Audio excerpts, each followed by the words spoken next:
ఈ 6 నెలలు ఇంతకు ఈ పని ఆగిపోవడానికి కారణమేంది?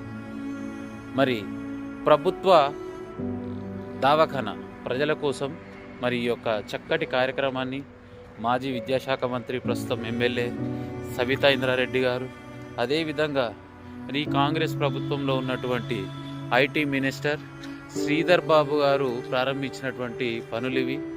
మరి ఇన్ని రోజులు అవుతున్నా కూడా ఈ పని మొదలు కాకపోవడానికి కారణం ఏంటి? మరింతకు ఈ ప్రభుత్వ స్థలంపై కబ్జాకు ప్రయత్నం చేస్తున్నది ఎవరు?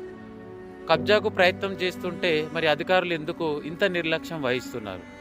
మరి ఈ స్థలం వచ్చేసి గత 30 సంవత్సరాలుగా మరి ప్రభుత్వ ఆధీనంలో ఉంది. గత 10 ఏళ్ళుగా ఇక్కడ వ్యాయామం చేసుకోవడానికి జిమ్ ఏర్పాటు చేయడం జరిగింది. ఇప్పుడు కొందరు శక్తులు ఇక్కడికి వచ్చేసి ఇది మా ల్యాండ్, డాక్యుమెంట్స్ ఉన్నాయి అని చెప్పేసి ఈ వర్క్ని మరి ముందుకెళ్లకుండా ఈ విధంగా కబ్జా చేయడానికి ఇక్కడ డబ్బా ఏర్పాటు చేయడం జరిగింది.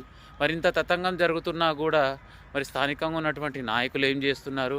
మరి స్థానికంగా ఉన్నటువంటి మరి నూతనంగా వచ్చినటువంటి కమిషనర్ గారు దయచేసి మరి దీనిపైన తక్షణమే చర్య తీసుకొని మరి ఇక్కడ ఏర్పాటు చేసినటువంటి డబ్బాపై చర్య తీసుకొని ఈ యొక్క పనిని ప్రారంభం చేసి మరి స్థానికంగా ఉన్నటువంటి పేద ప్రజల కోసం ప్రారంభించినటువంటి ఈ వైద్య శిబిరాన్ని తక్షణమే పూర్తి చేయాల్సిందిగా మనవి.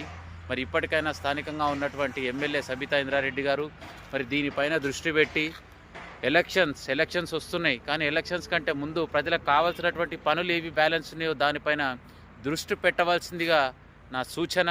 మరి ఈ వీడియో చూసిన వాళ్ళు తప్పకుండా ప్రతి ఒక్కరు షేర్ చేయవలసిందిగా మనవి.